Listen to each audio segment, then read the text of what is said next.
What's up mga kabukal? For this video, magluluto tayo ngayon ng spaghetti pababa.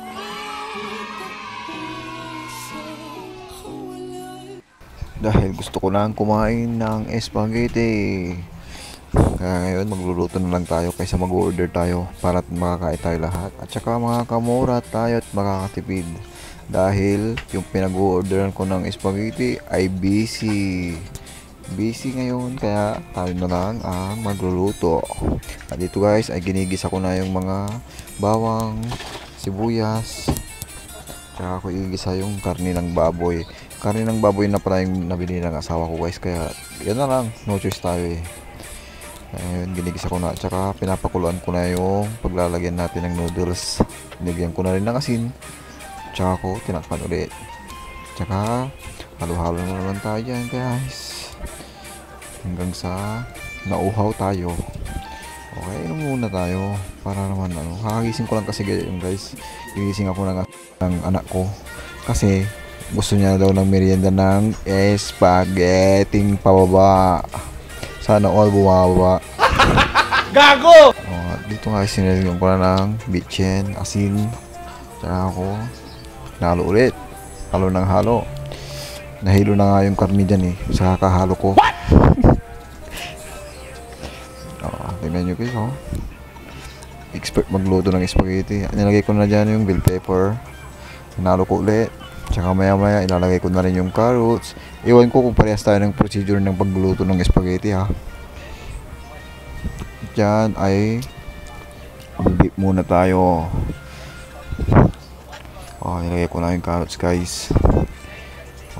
Halo ulit tayo, tapos mag-iintay tayo ng ilang segundo, tsaka ilalagay natin yung hotdog.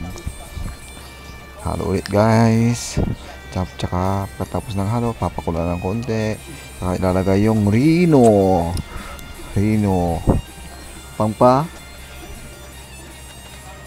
Nag-isip pa yung anak ko guys, hindi niya alam yung sasagot niya.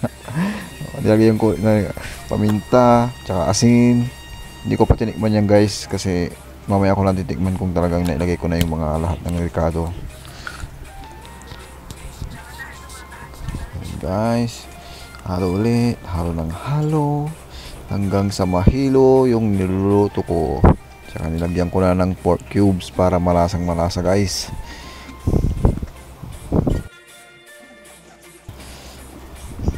Tsaka dito ay ilalagay na natin yung noodles. Nagpamili pa ibang noodles dyan guys kasi kukunti guys, baka mabitin yung anak ko tsaka asawa ko, syempre yung papa ko, mama ko, ate ko, kuya ko, lolo ko, lahat na. Parang may birthday na dyan guys, kaya dapat sasarapan natin yung luto natin para naman masiyahan yung kakain. Tsaka dyan guys lalagyan ko na ng konting ketchup. Kunti ba yan o marami na? Kunti lang yan guys, nilagay ko. Tsaka haluin natin yung noodles para hindi siya kumapit sa ilalim at masunog. Okay, so halo ulit, halo lang halo. Hindi ko alam guys kung mahihilo dyan yung mga kakain ng spaghetti. Gago! Tinikman ko na guys kung masarap ba. At yun nga guys, nakulangan ako kaya nilagyan ko ng asukal na brown sugar. Yun pinakita ko pa. Masyado na akong exposure dyan guys. Ang importante masarap yung luto natin. Kaya halos hindi ako aalis dyan, binabantayan ko yung luto ko para hindi masunog yung noodles, tsaka tamang tama lang yung pagkaluto ng sauce ng spaghetti. Hinilaan ko na dyan guys, tsaka lalagyan ko na ng kondensada. Lalagay ko pala yung guys kasi maliit lang naman yung guys. Diba?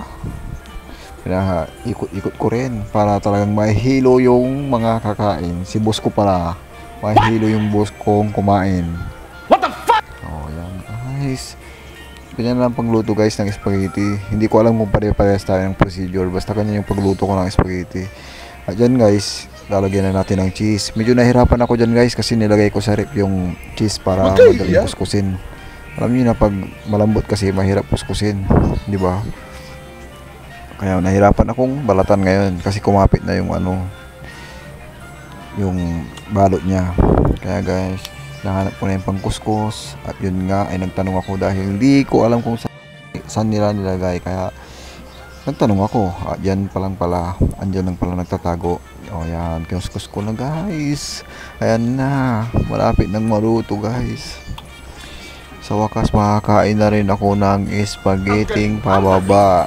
Sana all bumababa. Ayan na guys, malapit nang maluto. Andyan na, ang sarap diba guys? Oh, lasang lasa yan guys, ang sarap. Sana matikman nyo rin guys. Thank you.